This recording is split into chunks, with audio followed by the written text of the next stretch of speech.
What is going on, guys? We're back live, maybe in 1080p, I think.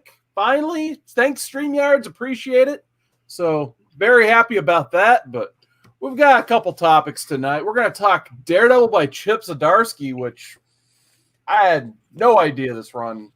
I knew it existed, but I had no context or clue what it was about. So I'm looking forward to talking about that. We're going to talk about, these indie books that keep getting optioned. Big thanks to the great legend for that topic as well. And just, do these books pop like the DC and the Marvel first appearances every time they get announced for something? We'll find out more about that. But my God, that comb is stuck. The beard is so thick and majestic. Andy, how's the beard? Dare I say, there might be a little devil in this beard. Oh, well, there's Daredevil and there's Bullseye, and some people miss the Bullseye on the beards. Yep. Drew, how you doing today? I'm having trouble. I'm gonna sneeze. I'm allergic to bad jokes, apparently. Ew. Wow, Andy, that was bad. Terrible. That was bad. Ow. All right. Well, with that, usually at this point, when the show just starts to go off the rails early, we go to the chat. We got Chris Barrett, 316, hanging out. What is going on, Chris? Nice to see you in the chat once again. We got Big Scott Evans. He's hanging out tonight. What's going on, man? Surf's up, dude. Chris Barrett says, finally a company that understands the power of REO. Okay, I'm not even gonna. I don't understand. And then our pal is Stream Elements Robot, which apparently we have a Stream Elements account. I wonder if we're ever going to use that for anything, or if he's just going to show up and say hi. I don't know how that even all works, but he's here. Yeah, one day he will help us out. The bot is here, and he's just keeping an eye on us till the robot overlords take over. Beep boop beep boop. I just saw the other day someone's using Stream Elements to post links and stuff for their things, and I'm just like, what? Why can't we do that? But anyway, we have the laziest fucking Stream Elements bot ever. He don't do shit. He is just chilling. We got K Titus straight from Japan. Konnichiwa, my friend. And Andy, you might know a thing or two about this next one. The Piggy's Up podcast is here. Hey, what's up, Ken? What's up, my guy?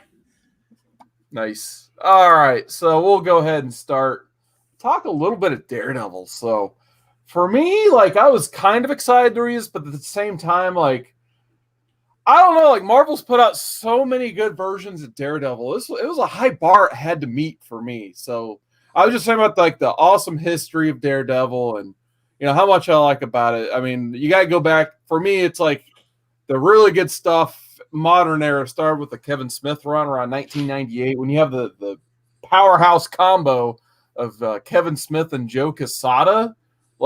You could give them any character, I'd probably buy that book. That's an amazing team. Joe Quesada, that's kind of how he became the editor-in-chief of Marvel. He went out and he got Kevin Smith. Everyone's like, oh, he's Hollywood. Why would he write a comic? And Kevin Smith's like, I kind of really like comics. I've been waiting for you guys to ask me to do something. So they put together a heck of a run, albeit a short run. And then that whole run was kind of taken over by the likes of David Mack, Brian Michael Bendis, and Alex Maleev. And they were followed up by Ed Brubaker. And then the Andy Deagle stuff, we won't talk about that too much because that wasn't the best. And then Mark Waid came back and saved the title from the Shadowland stuff. And then Charles Soule, I haven't read his run, but people really seem to like that. So my first question, and I'll start with you, Drew, because I don't know if Andy's read all of the Daredevil. How do you think the Chip Zdarsky stuff lines up with the rest of the Daredevil stuff? Does it kind of meet that bar, or does it exceed the expectation? I think that it exceeds the expectation in a lot of ways. I really enjoyed Wade's run on Daredevil. I really enjoyed Soule's run on Daredevil. I didn't think it was as good as Wade's.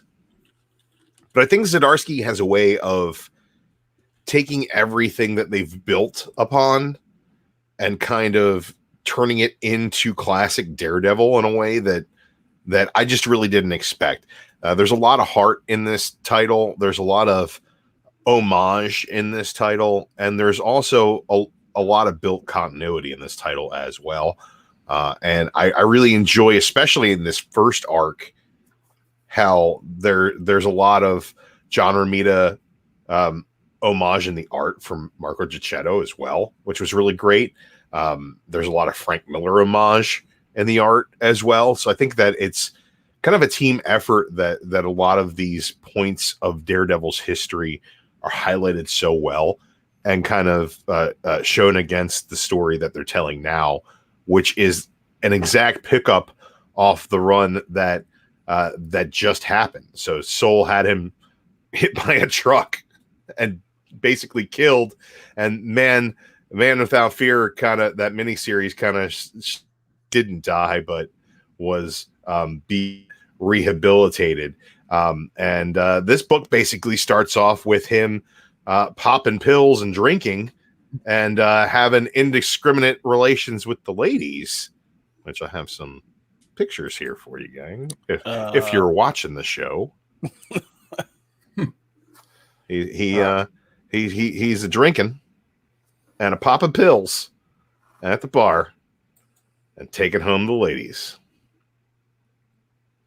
What a life. Gicchetto's use of shadows in this series is outstanding, honestly. I mean, there's a lot of pages where you just you don't realize it really, but I mean, look at some of those panels. The shadows almost fall, create masks for him a lot of times. It's right.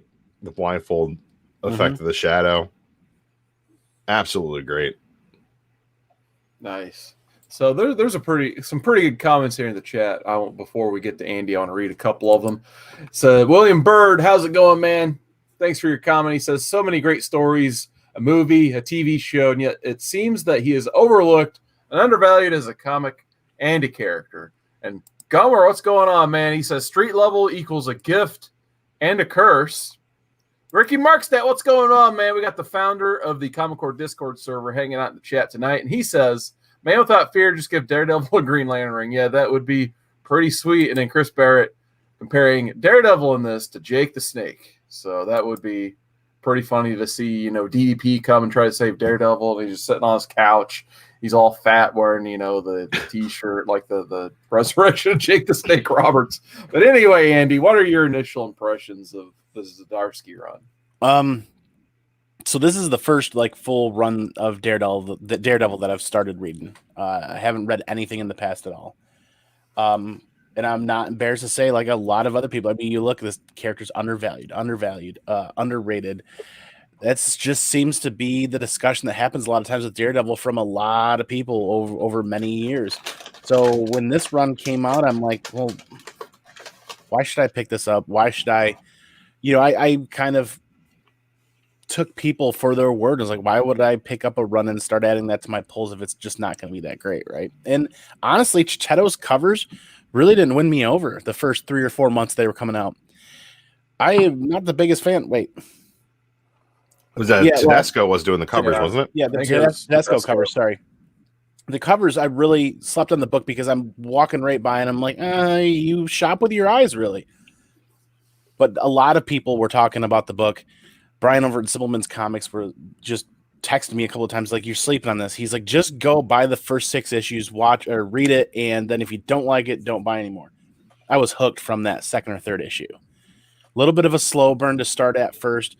I will admit Zdarsky's a little more descriptive and wordy than I like, but it does flow really well, right? This is honestly one of the most slept on ongoing series right now. It really is, in my opinion. If you think this is wordy, boy, you need to read the Bendis run, bud. That guy, he can just swallow art and word bubble somehow. That's his talent, I think. I think the Mark Waid, Chris Samney run relies on its art a whole lot more than it does on its dialogue. Mm-hmm. And I think that's a team that really works well that way. Their work on anything, honestly, that team together, Waid and Samney, but that run on Daredevil, if you're looking for something that just kind of like pop art style and just let the story carry you through based on the art alone, that's definitely one to check out. But I think that Zdarsky has a real way of telling you what's going on inside his head, move by move, which makes me this whole run, to be honest, makes me kind of want a Zdarsky Batman run. I think he'd be really great at kind of explaining how a hero beats the villain to the punch, and really even explaining his shortcomings as well. Especially like the first issue is like him trying to get back out there after he's like been drinking and popping pills, and like he's like slipping on the edge of the roof. Now, is this a blank start, or was there some event or something that happened to Daredevil in a prior series? He got hit by a truck. He did. Okay. Yeah, he threw himself in front of a truck to save a kid's life. A kid wasn't paying attention, and he sacrificed himself. And then he had his whole redemption arc in Man Without Fear, where he kind of was brought back from the brink and like learned how to walk again and whatnot. I don't know. I didn't really care for that. But this is after that. He's not 100%, but he's trying to get there, which is why he's sloppy, which leads to the big crux of the story, which is he kills a guy. Freaking kills a guy. I think I was going to mention that here. So I think that's where Zdarsky really shined in this, is where the way the story is flowed, you actually kind of believe Daredevil, at least for the first half of the arc, because he's going after Kingpin, who's somehow the mayor of New York City now, which I want to ask Drew about in a second. And he's like even going after the guy who did the autopsy, asking him all the questions on, the foul play that was involved. And it takes about until the second half of this arc, and maybe even a little later, for Daredevil to realize, like, I just messed up. Like, I killed the guy. And then even when the defenders have to come and save his ass when he gets himself in another fight he can't win, they're even just like, we hate to say this, but in our line of work, that kind of happens more often than not. And then he kind of gets judgy at them and starts, well, I don't even know if he's on pills or whatever, but he starts rambling at them like, we're all murderers. Where's the restroom? I need to go clean up. And he just like kicks in Iron Fist windows and goes and leaves. And I think he's wearing Punisher's shirt, which that popped me the most, is where we'll get to Punisher in a second, Andy. But we're like, it's like, well, what's with the new look? You got a skull shirt like your new friend, the Punisher. He's like, the Punisher has a skull on his shirt? that actually made me laugh out loud. Yeah, I've got that panel right here. Nice. Yeah. Like, are you serious? You're walking around with the giant skull on your chest, man. Never noticed that before. Yeah, so I just needed a shirt. Yeah, that was pretty awesome.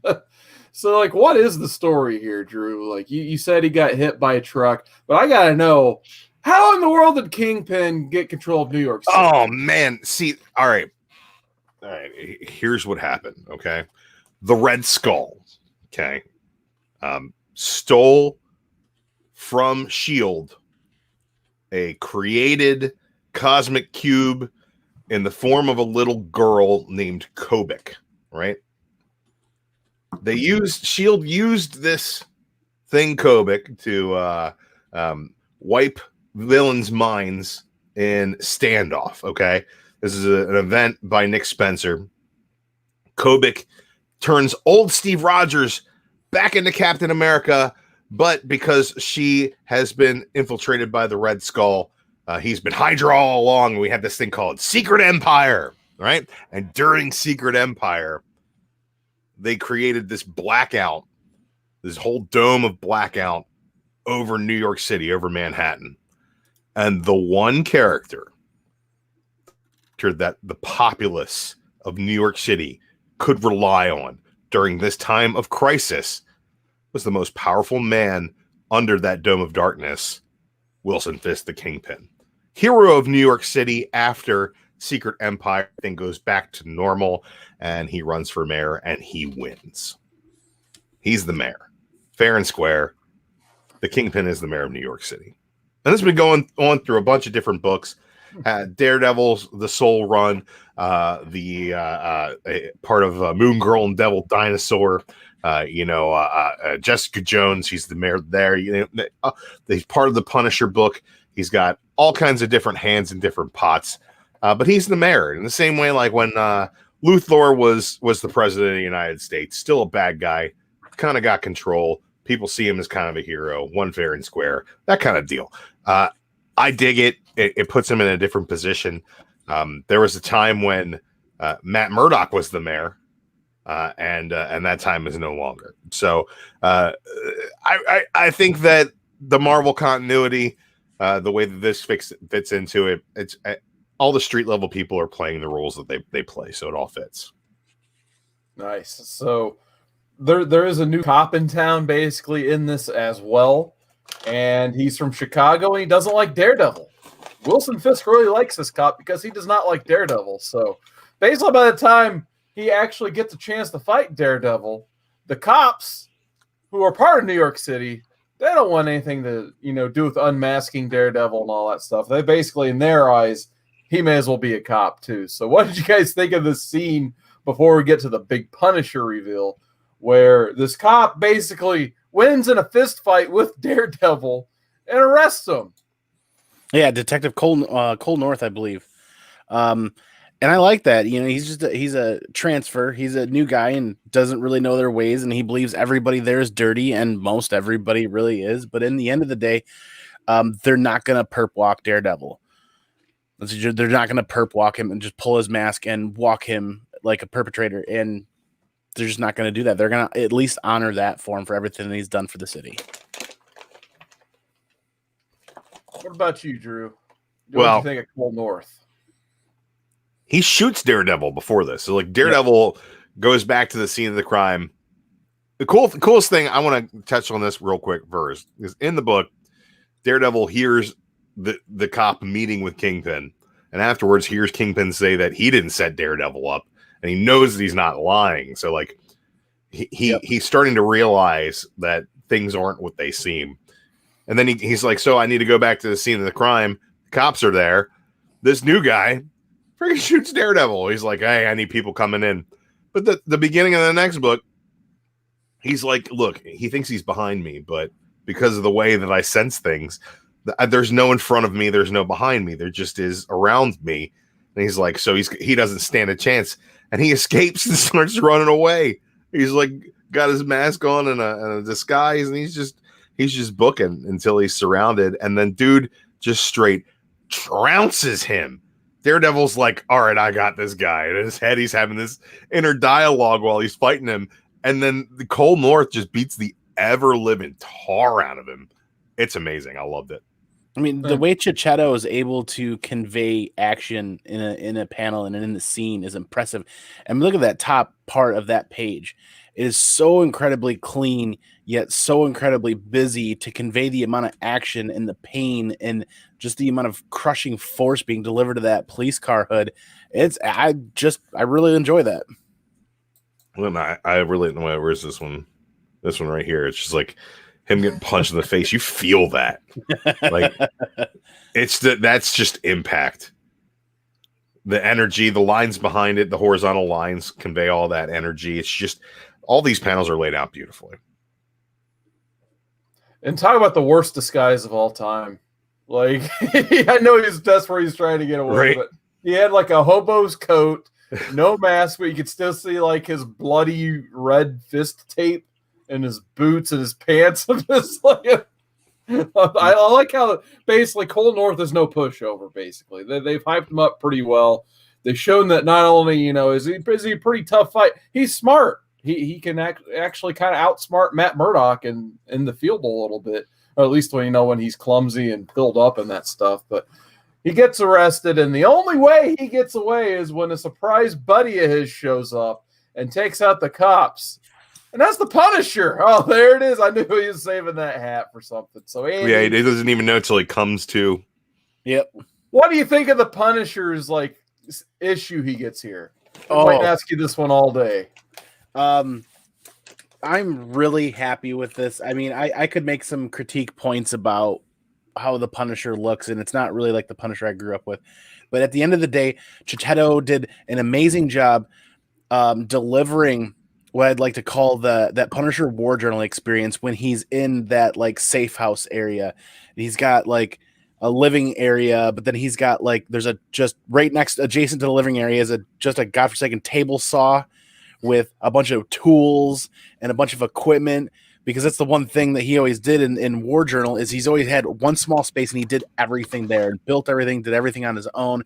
And then he got Daredevil strapped to a hospital bed over in the corner where he's trying to have him recuperate yet restrain him at the same time. And you just see the racks of guns and you see the explosives and you see I was totally digging this, and it gets better. Oh, it gets better from here. Nice. Yeah, you get that typical Punisher, I'm better than you, you're not better than me, we're the same, kind of argument where Daredevil is like believes he's better than the Punisher because he's not a wanton murderer. Whereas, the Punisher's like, no, dude, now you are. Like, we all know that you're the violent guy. You enjoy hurting people. Daredevil's like, I'm surgical about it. I don't kill. I just I only hurt people in the way that they're going to be okay and they're going to recover. I'll break an arm, but I'm not going to break a back kind of guy. And Frank's like, no, dude, you killed that guy. You are just like me. And then Daredevil does his escape, which I thought this is one of my favorite parts of the book, when he's just he gets loose and he gets Punisher's guns, right?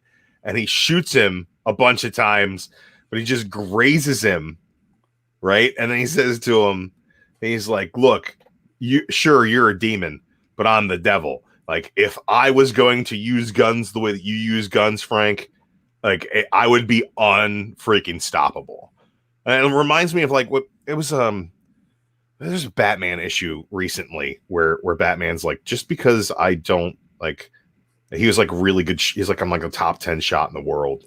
Like, just because I choose not to use guns doesn't mean I can't use guns. He's like, you imagine Batman with guns, and he'd be absolutely unstoppable. And that's exactly what I see when I see this book. I love the way that this plays out. And then he just he just dumps Frank at the cops. He just dumps him off. It's like, I'm still a good guy. Well, I'll turn him in.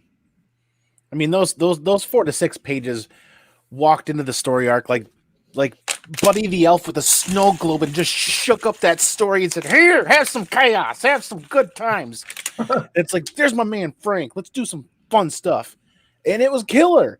It was a really good, seriously, 6 pages that was just action-packed, great artwork, great dark, gritty, and the Punisher plays with Daredevil's head. I think that they both got their point to say, and their equal footing in the issue. I think it was very evenly as far as ideals. You got to see both sides of the coin. And my favorite part is even after he dumps Frank, he's still mulling what Frank's words over in his head. So Frank got into his head like a worm and just ate away. Dude, the whole next issue, he's wearing the Punisher outfit and beating people up like he's lost his ever-loving mind. He's just popping pills, drinking whiskey, and being like, if I just fight harder, everybody will forgive me. And he's just like, how many people do I have to cripple? And he's wearing the freaking Punisher uniform, saying, I'm not as bad as Frank. The whole time he's donned the uniform and become as bad as Frank, to the point where then Danny Rand's like, you're running around dressed like the Punisher. And he's like, wait, what? I just needed a shirt. Because he can see that it's a shirt, but he can't see the design on it. He's blind. It's hilarious. This book has so many really good witty jokes in it that I found myself kind of lolling at the way that Daredevil sets himself up to be so confident and then catch that slip where he will fall or he gets his ass kicked by Cole, or he knows that somebody's behind this whole thing, and then he's like, no, it's you're the problem. And I also love the way that the art is just, there's so much homage in here to other Daredevil stuff. It's like that right there has got so much Frank Miller to it, just in the way that it's blocked. And here he is as the Punisher. He's just beating people up using a car door. Where's there was another one where he was I don't even see it right now. He was fighting a dude in like an Iron Man suit, Iron Man level armor, and just like hooks him with a chain to a van, and the guy just like goes flying off. The whole thing explodes. He's just beating people's asses all over the place. I dig it, and the action's just so well blocked. I love this book, man. I thought that was really great. Yeah, so before I get into the final summary here, there's some more good comments in the chat I want to get to. William Bird says, Parts of the Whole had one of the best opening splash pages I've ever seen, with Mac's dialogue spiraling down as he sits at the piano. Yeah, David Mack, yeah, he was one of the best for sure. We got, speaking of Batman with guns, we got Comics Misexplained in the chat. What is going on? He says that whole scene, Punisher, is one of his favorites in the whole series. William Bird likes the manga influence that Marco Cacchetto provides. Comics Misexplained asked, do you think we'll get to see Officer North get a costume? No. Ooh. No. I like what's going on with him at this point. I agree. Throughout the entire series, no, he's not. No, he's going to be like, he has to be a cop. He has to be the paragon of virtue on the police force, kind of the way that Gordon is. Like I see. I like, when I look at this book, I see basically what Zdarsky would do with a Batman title, and the fact that North is becoming Gordon to Daredevil as Batman. There's so much parallel there in my mind that I think that this creative team would be a fantastic choice for Detective Comics run, or Legends of the Dark Knight, Black Label book or whatever. Give me that. That's fine. I'd be down to read that. Then shout out to Discovery Bay Comics, who hopped in earlier, saying special shout out to ComicManAndy for being on his show today. Man, I was on a JB show today too. That's we sold right. some books. It was fun. Everybody's JB in it these days. Carson, when you hanging out with JB next? I work too much. It's true. I owe you some money, Drew. Oh, that's right. You owe me $1. I'm sending you stuff anyway. It's just going in the book. $2. That's true. Yeah. So the final part of this book, I really thought it was awesome, because I was just like, I wonder how this is going to end. It's because I hop out a window and it's got to cut there. No, you actually get to see Matt go to his apartment, and who's already hiding there. And I love his description of this. Like, I don't even need to hear more than his heartbeat. It's a strong heartbeat or something like that. And it's Spider-Man, and basically just Spider-Man. Everyone else, like even the Punisher's kind of trying to relate the Daredevil. And Spider-Man there is just pointing out everything that's happened in the last 5 issues. And he just goes, you're done. If I see you again out there, I'm taking you off the field. And Matt actually he takes off the Daredevil mask, and he's just like, you know what? I'm anti-violence at this point. You get to see him go to church a few times, and, as Matt Murdock will do. And he gives the mask to Spider-Man. And Spider-Man just like, I hope someone's there today. I get this sloppy and tells me I need to stop. And I thought that was a really cool scene. So Drew, what was your take on Spider-Man's use in the story? I absolutely loved it. He definitely shows up in the run later as well. But I just like when he's like, I'd never be able to follow you before. He's like, but you're clearly not yourself, and looks at the whiskey bottle on the counter. And then, that's enough for him to be like, look, dude, look, I don't want to know who you are.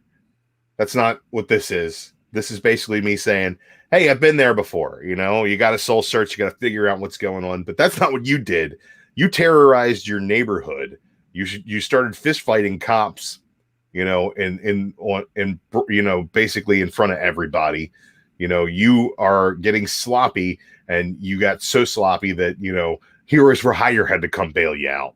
If Jessica Jones has to bail you out, you're at rock bottom, bro. Like, that is like, come on, get your shit together, take your mask off, sit down, you're done. And the fact that it's Spider-Man, Daredevil really respects that.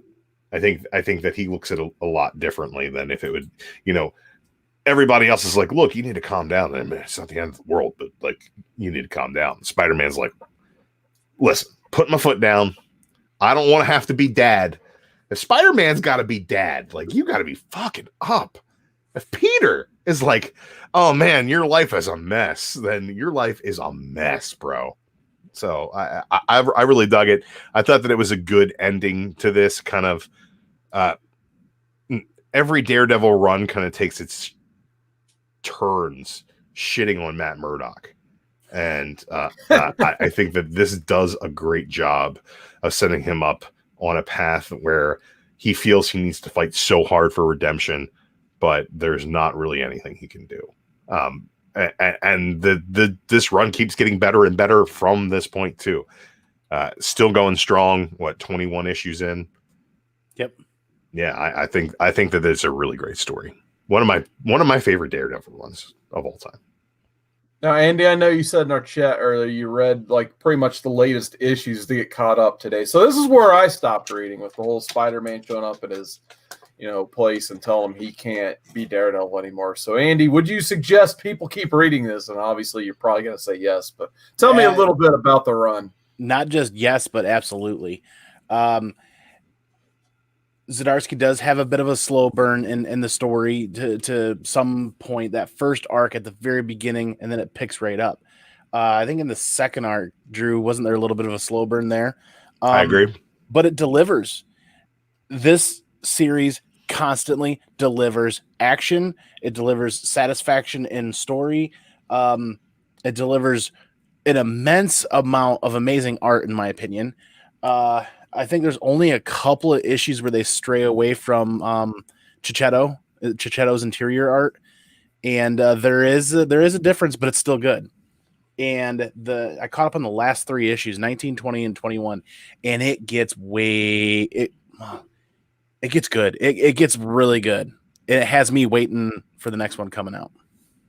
There's also, I don't know if you guys saw it in I believe it's issue number 1, a small Zdarsky story that he draws and writes himself. Yep, at the end. There's a few of those peppered throughout the run, and they're just little quick backup stories that are really fun and show his understanding of Daredevil as a character and all the tropes that come along with telling Daredevil stories. So I really enjoyed this run. I really like the focus and attention he put into Daredevil being not only, we see from the front, but the reality of it is for him, he sees 360 degrees. They focus on that in a couple of points in the series, and they put a pretty good spotlight on it. And it's like, wow, okay, that kind of brings this character it brings his power or his ability as the Daredevil into a higher level for me, instead of when I was a kid growing up. Well, Daredevil, he's just a blind dude that jumps around in a suit. Not really. There's a lot more depth to that character. And it also takes him seeing his problems and his obstacles in 360 degrees from a strategic and mental capacity, as well as, his physical abilities and the way that he, fights these plots against him. He makes a lot of mistakes, but he has an ability to see things from a different perspective. Without going too much further, this is similar to Miller's The Dark Knight Returns, when Batman, you could tell how he was addicted to the adrenaline rush and getting back into it, and how he missed it and getting hurt and getting abused and beaten. There's a very similar aspect to this with Daredevil. When he's getting back into the saddle and he's like, I miss that heart rate, or that one beat in a human's heart when they see me for the first time, and it sinks and it drops out of the bottom. And so there's an adrenaline rush addiction there that is kind of comparable into those characters. Nice. All right. So we're about the halfway point of the show. So, Andy, I think it's time to give your score on this one. I'm going for this first arc, just this first arc, 9.6. And I will say that after that first arc, it's a 9.8 all day long, constantly. The rest of the series for me, I just, looking at that whole series between 1 and 21, it's a 9.8 for me. Nice. What about you, Drew? Slightly different, but the same, 9.6, but I think I'd go in 9.4 on the entire run. I think that I really, really enjoyed this first arc a lot more. The one thing that I do love about the run in general is that there are a lot of 4-issue stories. There are a lot of 2-issue stories. Not everything's a 6-issue story. This first one's 5 issues. The first trade is 5 issues. The next one's a 4-issue story or 3-issue story, I believe. Then there's a 2-issue story. Then there's a 2-issue story. Then there's a 4-issue story. So I really like the way that these arcs are built throughout this entire run. And I think it's one of the better published runs right now at the Big Two, just in the way that the story's told and the way that it continues to keep up pace. But yeah, 9-6 all day on this first arc. I think there are very few issues with it. I really like the way that the story's told. Nice. Well, I think I'm going to give it a solid 9.0. It definitely wants to make me read a little bit more, especially hearing your guys' feedback on what happens after this arc. I think it's just a nice standard bearer for the Daredevil name. Like, I think, my first question I asked when we started talking about this is, does it kind of hold up to the other great creators that have followed? And so far, I would say yes, reading this first volume. I think, the run that Mark Waid put together in particular with Chris Samney. I think Chris Samney may still be my favorite Daredevil artist you were talking about earlier. But yeah, Marco Cacchetto, awesome all day. I love his just gritty darkness. Even when Spider-Man was up, Spider-Man isn't there to talk. He's not your friendly neighborhood Spider-Man. He's just real talk Spider-Man, basically. He's dark. He's in the shadows. I dug that. Kind of reminded me of the Believe art a little bit, except it was a little less rough around the edges, which is a good thing. But I'm going to say 9.0, get me started on it. But I think I'm going to have to keep reading this. I was very excited to hop into the next issue, and then I fell asleep and then woke up to talk about the first 5 issues. So very solid read. Sure. Yeah, if you guys enjoyed this and you're fans of Chip Zdarsky, check out some of his other work. You also can check him out at Mainframe Comic-Con. The schedule is live right now on mainframecomiccon.com, so you can check that out. There's going to be over 2 days of live panels with 4 concurrent live streams going all at the same time. If you're not down for Chip Zdarsky, maybe another great Daredevil art creator, Mark Waid, he'll be doing a couple different things with us, including a panel for Humanoids, which is really, really great European label of comics that he's doing their new U.S. English speaking arm of as a publisher, and some really cool stuff going on over there. So yeah, all kinds of cool stuff going on in Mainframe, including great Daredevil creators. Nice. Like a week and a half away. That's right. Yeah, time's flying, huh? Dang. Well, I want to say hi to the chat for sure. We've got Rob Worst. Wow, my God, I can't talk anymore. Rob Worst of Not Near a Minute. He says, I've read Daredevil for 30 plus years. Too attached to Matt and company not to read it. Luckily, Daredevil has been solid for more than 20 plus years. Absolutely. As a reading project for myself, I almost just thought about starting with the 98 Kevin Smith run I mentioned earlier and just working my way up to the Zdarsky stuff, because there's been so much good that's came from Daredevil that not everyone talks about in the community, really. I think there's just a lot of great quality reads in there, especially, like I said, Bendis and Brubaker, the other two besides Wade that come to mind, where it was really good. And Chris Barrett, yes. John Romita Jr., great on Daredevil as well. Another phenomenal artist. And then, of course, we never even really referenced Daredevil Born Again, which we read on this show. So kind of funny to think about that one as well. That's why Rob mentioned above, just when you think you hit rock bottom, the bottom of the barrel is pulled out and you discover there's a whole another level. So I'm curious to see what the bottom of the barrel would be, considering a story like Born Again existing. Like, does it actually get crazier and worse than that when he's getting beat up by a drunk hobo Santa Claus? And that's where he's like, maybe I should become Daredevil again. We still got Ricky Markstadt hanging out. And then Rob Worst, once again, he says Kevin Smith is when Daredevil started being solid. Been good ever since. Absolutely, man. Absolutely. I think that Daredevil suffers from being a C-list character. I think that's the problem with Daredevil, he has never been that A-list level. He got his chance to shine with a movie that didn't do very well. The Netflix series aren't on everybody's mind anymore. And I think that the book was a departure from that Netflix series. That Netflix series is definitely based on his early career as Daredevil and not kind of what was going on in the books at the same time. So it didn't really translate, I think, to a lot of readers. So he's kind of always seen on the outside of things, kind of at the same level as Punisher or a character like Moon Knight. Like no matter how many chances he gets to shine, he's not put on that next level.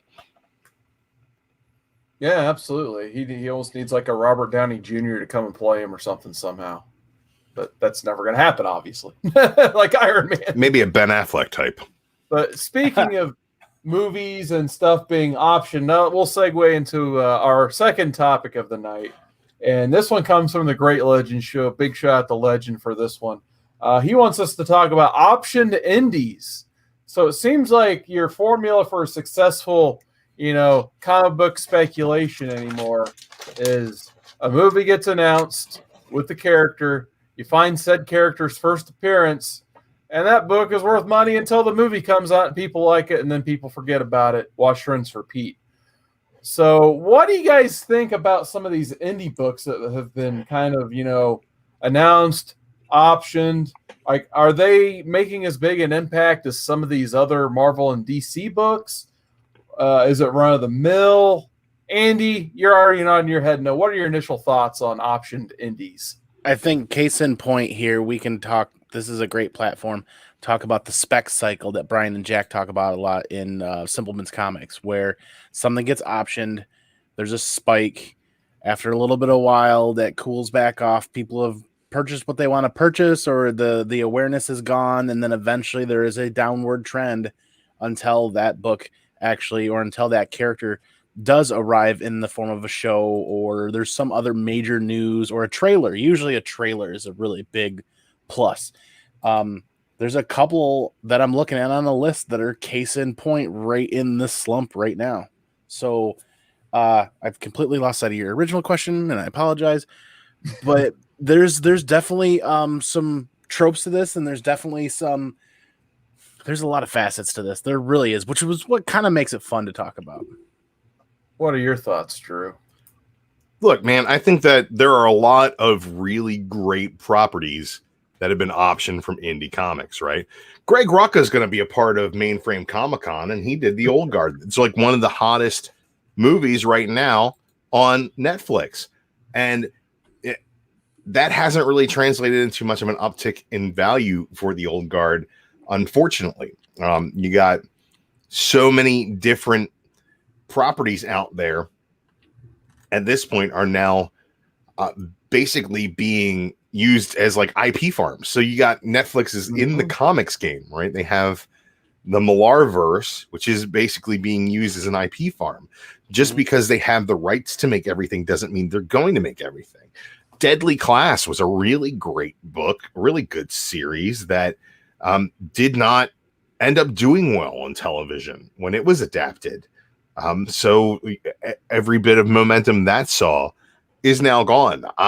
I think that if you tie your enjoyment of these things to whether or not they're going to be valuable, that's neither here nor there. I think that these are things that are fun to collect, and I think that these optioned books, a lot of these books are being optioned because they're great stories, and I think that that should drive the interest.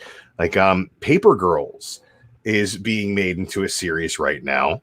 Christopher Cantwell is going to be running that series for Brian K. Vaughan, and he's going to be at Mainframe Comic-Con. So you want to meet Christopher Cantwell, you can do that at Mainframe Comic-Con, August 15th and 16th, streaming live. You can find everything you need to know about that at mainframecomiccon.com.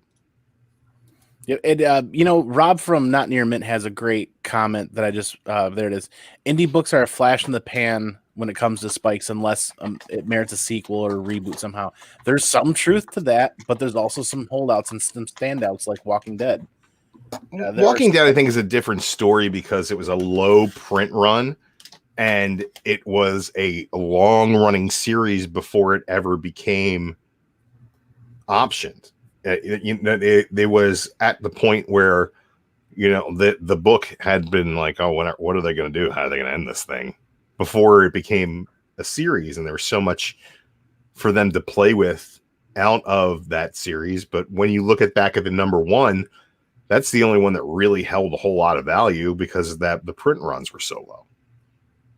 Yeah, that was gonna be my main point for this topic, is I think a lot of it has to do with print run. And actually, not only are we saying that, once again, Rob Borst is saying it. He says it's all about low print run. And my main book I was going to bring up, besides Walking Dead, which you just mentioned, is a little old book from 1984 called Teenage Mutant Ninja Turtles that no one at all knew about. And then almost seemingly overnight in the late 80s, once some guy at a toy factory is like, we need to make a TV show and action figures on this. Then all of a sudden, like, holy crap, Teenage Mutant Ninja Turtles, where do these things come from? And someone's like, well, actually, that came from the one comic in 1984 that's only like a couple hundred issues printed. And boom, that thing has been blown up ever since. And now it's like one of the like almost copper / modern age grills you could have.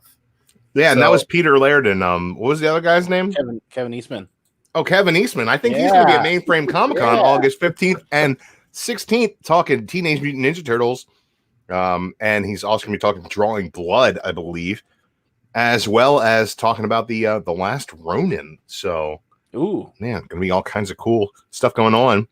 He'll be hanging out with his friend Christopher Cantwell, who wrote some Doctor Doom and is also going to be the showrunner for that Paper Girls series.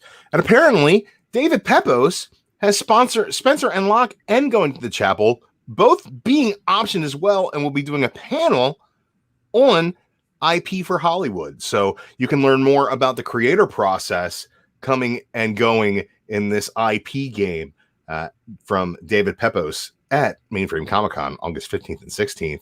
MainframeComicCon.com for all the details on the schedule there. Drew, I'll try to lead you into the next one too. So, so what do you guys think? Like, obviously, like books like TMNT, Walking Dead, they have to come out of nowhere. That's kind of like why they've inflated a little bit. What do you guys think of like when a book gets announced, you got a killer creative team on it, and then somehow before the first issue comes out, it's all of a sudden an option for a TV show and a movie? Case in point, Witches #1 before this thing came out. Death Sentence. It was just like, oh, it's already been optioned. Option for what? I still don't even know. It's not a thing right now, and this was years ago. But nonetheless, Scott Snyder and Jock, great book, great looking book. Yeah, Jock. Jock.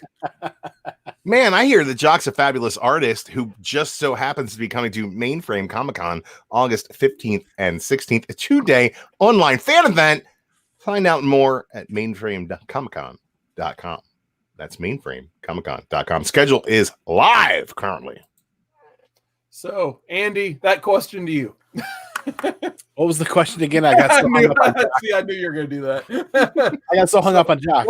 What do you think when there's a big time hyped book, it's optioned somehow before the first issue even comes out? It becomes a death sentence, honestly, because people haven't even been given the opportunity to make up their minds on whether or not they're going to like it or they're going to enjoy it. Or I honestly think a lot of the success from a book is really when people decide if they like it.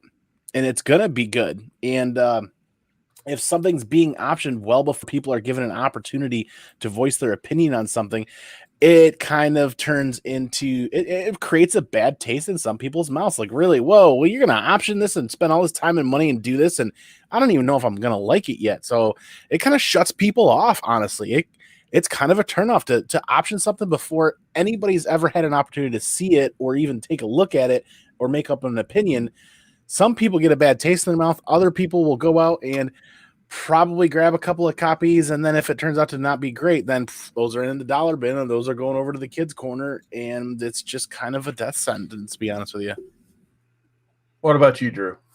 You know, I think that it doesn't really say as much about these stories as you might think, other than somebody who has had the opportunity to read advanced copies or advanced issues is a fan and thought that it was worth optioning. But I don't think it says anything about putting a pressure on these stories to find an audience. I think that in mixed media, you can find a different audience. Like, there are definitely more people who have enjoyed the Umbrella Academy show than enjoyed the Umbrella Academy comics. Mm-hmm. There are definitely more people who have enjoyed the Walking Dead show than have enjoyed the Walking Dead comics. So there there's definitely opportunities for these books to, you know, find an audience and kind of get a foothold in, you know, the zeitgeist ahead of time. But I don't think that it should really matter one way or another. These stories might work better as a film than they work as a, you know, an episodic issue to issue comic book. You never know. Yeah, so I think when it comes to like guaranteed like good price on your book, and I think a lot of people know this formula already. It's just like if you read the book, you follow it, it's a good and consistent story, then the results will basically follow. I feel like books like you said, Walking Dead, even Robert Kirkman's Invincible, Saga would be a perfect example. I think books that just people see these phenomenal stories being told in, they just know it's going to be a matter of time before something else comes from it. So, Andy, what do you think about Saga? Because that book kind of hit big time, and I feel like it's just up until recently they're still kind of maybe teasing something, but there's nothing like concrete yet that I know about at least. So we could do a whole super long episode on this. In fact, I'm planning on an Andy Given Thursday doing an episode just about Saga when they announce its arrival back at some point. Mel V on last Thursday and Andy Given Thursday said it best when it comes to speculation or when it comes to some of these things is it's got to be organic. And when that organic story unfolds and it wins people over, oh, shit. There's a question in the chat, Andy. Have you read Saga? This is a thing. It has to happen every time now, Bearded. I've never read Saga ever, never, not once. I plan to. I'm buying everything and not reading it and just sitting off to the side. But it's got to be organic. And when it's organic like that, and you really win people over. Brian K. Vaughan from the very beginning has stated it will never be a show or a movie at the beginning. He's loosened up over the years, and he's voiced his opinion now is more like, hey, if somebody runs with it, I'd support it, but I don't want to be a part of it. I'd give my blessing, but I don't really want to be a part of it. So he's kind of loosened his thought process on it. But at the end of the day, you're talking just a Romeo Juliet, Star Wars, massive, crazy. I mean, you know, imagine the budget it would take to create just half the characters that are in that story for the people that have read it. It's going to be a super, super, super large mountain to climb to get that to the screen. And if it's the HBO series of the summer of 2030 is what it is. And if it doesn't do well, but it'll do well. I digress. It'll just take forever for it to happen. I'm okay waiting. I'm enjoying the read. But that's the thing. It's like every time that something like Saga doesn't get made, and you're like, why won't they make this? Why won't they make that? They're making something else. Like they're making Kanto into an animated series, from what I hear. And you know what? You know that artist Drew Zucker and the writer David Boer are going to be at Mainframe Comic-Con August 15th and 16th, 2-day only online fan event. And every single one of these panels will be live and 100% interactive, unlike some of the big boys. And a lot of the fans really are clamoring for Kanto to be done in the animated series. It's a beautiful story. I liked it wholeheartedly. I was in from day one when the awareness was brought up from Brian and Jack at Sibblemans and a couple other cool people on the internet. It's a great read. The one shot just came out, and the next series is just coming. I think the next series drops this Wednesday, maybe. Or no, final order cutoff was this Monday. It's coming soon, and it's a fun read. I'm glad they're going to be in on Mainframe. So my last question on this topic is, what do you guys think about when the movie actually comes out and it's kind of received with, you know, mundane exception, basically? Case in point, the one I'm thinking of was the Wanted movie. I really enjoyed it, but it doesn't seem like a lot of people did. And I think that translated to that book being talked about and traded, because I think I'm probably the first person to mention Wanted in I don't know how long. Yeah, a lot of it is how much of a splash you make, you know, how much of a pop culture touchstone do you become? Like, what part of the zeitgeist do you take up? Because people's attention spans are only so long, and if you don't make a big enough splash, there aren't going to be enough ripples for you to, you know, reach the peripheral of society. You know, everything can have its own cult life. Just because something didn't splash initially doesn't mean it won't find life over time. But for the most part, people are looking at that quick flip speculation or that big bump in value. And if you don't make enough waves for a couple normies to make their way into the comic shop looking for your book, it's just not going to happen. What about you, Andy? It's hard. It's hard to bring that up in discussion and really talk about it a lot, because I feel like the more I dig into that and the more I look, that it doesn't matter if the movie or the show is bad. To some degree, that book or that series is going to carry more value than it did when it first came out. To fans are fans are fans. If they've got the fans that they were hoping to target and gather and get, those fans are going to be along for the ride. And even if the movie or show isn't 100% blockbusting, summer blockbusting event, people are still going to, the true fans are still going to be the fans. Look at Firefly. Look at that series. Yeah. Look at the Buffy the Vampire series. The fans are the fans. They're hardcore. So, man, I'm going way off into left field, but I digress a bit. It's one of those things where a movie and a show could still be bad, but the fans are still going to be there. And at the end of the day, a lot of times that book is still going to be more valuable than it was when it first came out. Yeah, absolutely true. Well, I think it was Rob Worst who said on one of his Wednesday shows, it's like, well, sometimes the easiest way to speculate or collect or anything like that, just go buy the books. Go enjoy it. Find that read you enjoy and dig into it, and you'll get more reward out of that than anything else, really. So yep. At the end of the day, collect what you love, and you'll love what you'll collect. Absolutely. So any final thoughts on this topic, Drew? Yeah. They should make all kinds of, indies into all kinds of different stuff, because I buy a lot of number ones, man, and I really wish they were worth more than the paper they were printed on. Mm-hmm. What about you, Andy? This is honestly one of my favorite topics to talk about, and I think we'll carry this over into any given Thursday at some point too, because there's so much room to talk about here. And you can scroll around on the internet. You can look. There is some amazing indie reads that people don't know about that have been talked about being optioned or are close to being optioned and just kind of stall out. Like A Walk Through Hell. They were talking about doing that as an HBO or a Showtime series, which is a very dark horror title that was amazing. Look at Gideon Falls. Gideon Falls is fantastic, and people are praying that gets all the way through to an amazing series.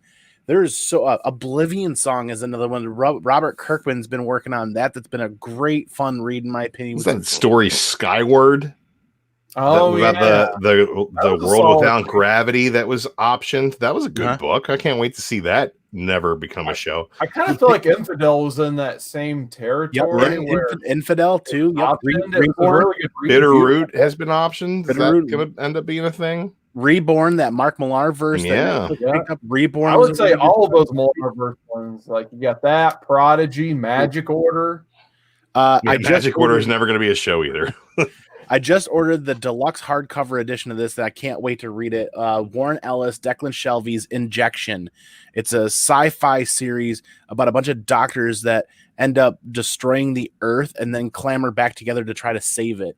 That Warren Ellis, Declan Shelby Moon Knight was crazy good. I can't imagine how great they'd be on like a creator-owned title. I know. So you could do a whole nother hour-long show about just amazing indie reads that people don't know about. That's Rick Remender's Low should be a series. It's like underwater Dune. It's great.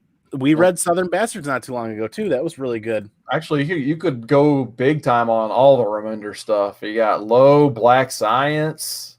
Yeah. Yep. What's the other hard sci-fi one I'm forgetting right now? Someone will mention it in the chat. But there's that other book he did that's really stellar too. The name escapes me right now. Gone too soon. I'm not sure what the shade is with Ellis. I'll have to look it up. I ain't got me too. Right? Yeah, you need to look that one up. He likes the younger ladies. Yeah, that's why Transmetropolitan is probably off of our voting poll for a while now. That has not been doing good. Carolina Chris 26, which is a good supporter of the Comic Corps and the comic. Love Carolina Chris. Is a massive fan of Scalped from Jason Aaron. That's another great indie read that hasn't been fully appraised into a show or a movie, but there's some great first appearances in there.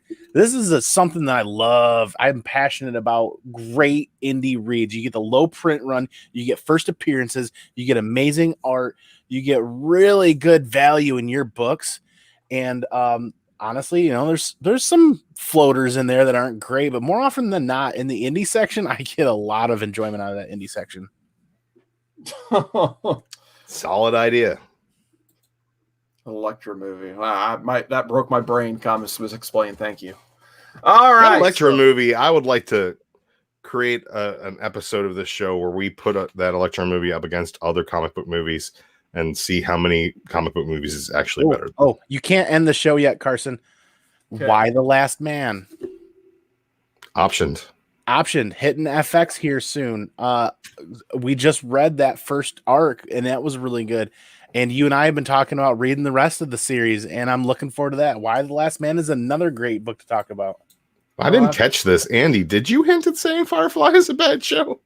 No, I didn't say it was a bad show. They just didn't realize it to its full potential, and the fans continue to want more. And yeah, and it don't. But you're not going to get any more with that Joss Whedon. He's in that Warren Ellis boat. Damn it! Oh, well, that's what happens. That's what happens when you finger bang Cyborg or something. I don't know what happened. Cyborg? That's just took a dark turn. Yeah, I don't know anything about that. I think we'll end on that note. So, Drew, it's going to be the new GIF. People can find me around the Comic Corps doing all kinds of Comic Corps things. You guys can also find me dropping all kinds of cool stuff on Instagram at villain.daily. Check it out there.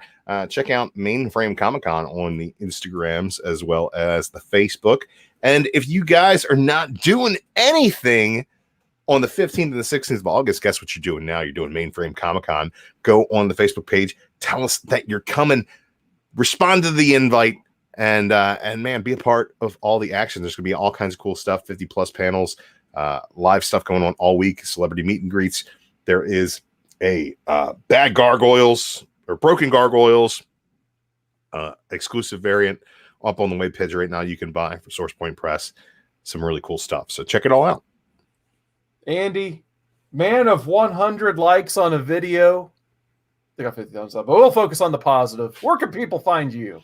Oh, man. I like how you told them where they were going to be on the 15th and 16th. Yes, Mainframe Comic Con. Looking forward to that. Hey, at ComicManAndy, all your social media applications, you guys can find me there. More importantly, you can find me here on the best show of the week, Monday's Modern Men. You can find me on the greatest comic book show ever, pun intended, on Wednesday. That's always a fun riot. You guys can find me on Andy Given Thursdays every Thursday. And please, if you could, pop over to last Thursday's episode, check it out, give it a thumbs up. Or a thumbs down. Plenty of people already have. Maybe you can help me figure out what stigma's been broken.